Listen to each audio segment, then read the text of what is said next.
A storm is brewing in the heart of Los Angeles. And it's not just another Hollywood blockbuster. It's a real-life drama that's captured the world's attention. The news you've heard is about a riot unfolding in Hollywood fashion city, Los Angeles, California, right in the United States. This isn't a typical street protest. It's escalated to the point where American paramilitary forces, like the police, have been sidelined and around 2,000 Marines are stepping in. This development has thrust the incident into the global spotlight, signaling its massive significance. So what's really going on here? In this video, I'm going to break it all down for you. In certain parts of Los Angeles, 2 or 3 key areas, about 40 to 50% of the population consists of undocumented immigrants, primarily Spanish-speaking individuals from Latin American countries like Mexico, El Salvador, and Peru. California's proximity to the Mexican border makes it a hub for these communities, many of whom have crossed over seeking better opportunities. These immigrants, whether from Latin America or even places like India, often arrive undocumented, but over time may marry or engage in other processes that eventually lead to U.S. citizenship. However, many remain undocumented, living without legal papers in various parts of Los Angeles. I reached out to a close friend, Victor George, a former officer with the Los Angeles Police Department, to get the inside scoop on what's driving this unrest. Victor explained that in many areas of Los Angeles, Spanish-speaking communities from Latin America dominate, and a significant number choose to live undocumented, bypassing the process of obtaining legal status. Some have been living this way for a decade or even 2, and over time, they bring relatives who also enter illegally. Historically, lax border security allowed this to happen with relative ease, but recent stricter measures have changed the game, sparking tensions that have now erupted. Let's zoom out to understand the bigger picture. California is one of America's largest and most prosperous states, with cities like Los Angeles setting minimum wages between $15 and $17.5 per hour, roughly 12,000 rupees for an 8-hour workday. But here's the catch. Undocumented immigrants, whether working legally or illegally, are often paid half that amount or even less. In places like shopping malls and other businesses, 50 to 60% of workers are undocumented, leading to serious consequences. First, this creates a massive tax evasion problem for both federal and state governments. Second, it robs local citizens of job opportunities, leaving many unemployed and even homeless, wandering the streets of a city they once called home. Beyond that, some of these undocumented immigrants are deeply involved in illegal activities like the fentanyl drug trade, which fuels crime. Gang activities and other criminal enterprises are also on the rise, compounding the issue.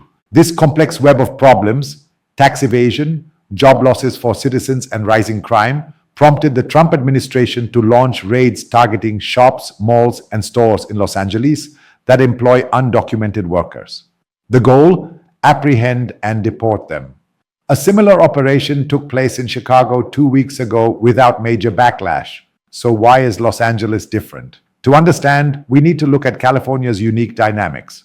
Cities like San Francisco have even higher minimum wages, around $18 or $19 per hour, but Los Angeles sticks to around $17. Undocumented immigrants often use vehicles illegally, adding to the list of illicit activities in a state that's a powerhouse of productivity. Yet California's tax revenue doesn't reflect its potential, largely because of these practices. The state's Democratic leadership, historically at odds with Trump, complicates things further. In the last election, Trump gained significant support in California, driven by local business owners and citizens frustrated that jobs are going to undocumented workers paid under the table, bypassing the mandated wages that legal workers receive through proper channels. This frustration is at the heart of the raids. Shop owners and businesses often hire undocumented immigrants at lower cash wages, engaging in what amounts to widespread fraud. Trump's crackdown is part of a broader Republican agenda to reclaim states like California by addressing these issues head-on.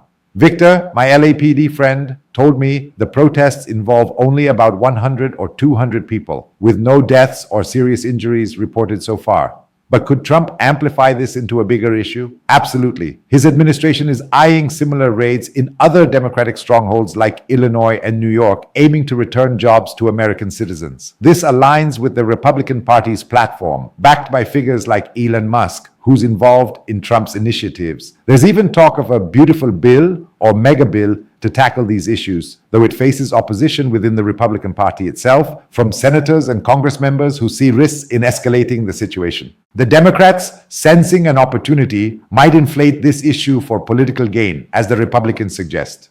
Here's a key twist. Historically, Latin American immigrants leaned Democratic, but in the last election, many voted for Trump, prioritizing their businesses and job security. When I reported on the election, I spoke with Spanish-speaking communities who, despite their Democratic roots, backed Trump for these reasons. You might also recall predictions of massive inflation due to Trump's tariffs, but recent data shows those fears haven't materialized, bolstering his position. Trump's outspoken style may lack a filter, but so far these policies haven't triggered the chaos some expected. Compare this to the George Floyd protests during his first term, where a Black American's death by police sparked nationwide unrest, looting, and chaos that even the National Guard struggled to contain. Churches eventually stepped in to calm things down, but the Latin American community in Los Angeles isn't seeing that kind of support, which is a stark reality. Small-scale traders in Los Angeles prefer hiring undocumented workers at half the wage, bypassing documentation to cut costs. This mirrors a situation in India, where illegal immigrants from places like Bangladesh might work for 250 or 300 rupees, when locals demand 500, causing job losses. In India, the government treads lightly due to diplomatic ties, but Trump's approach is different. He's prioritizing American citizens. The Republican agenda is clear: deport undocumented immigrants, shut down businesses that exploit them, and stop tax evasion. More raids are planned for cities like Chicago. But despite the media buzz, these events aren't seen as earth-shattering in America unless they spiral into global news. That's my take. What do you think about this clash of politics, economics, and immigration? Drop your thoughts in the comments, and don't forget to like and subscribe for more deep dives into the stories shaping our world.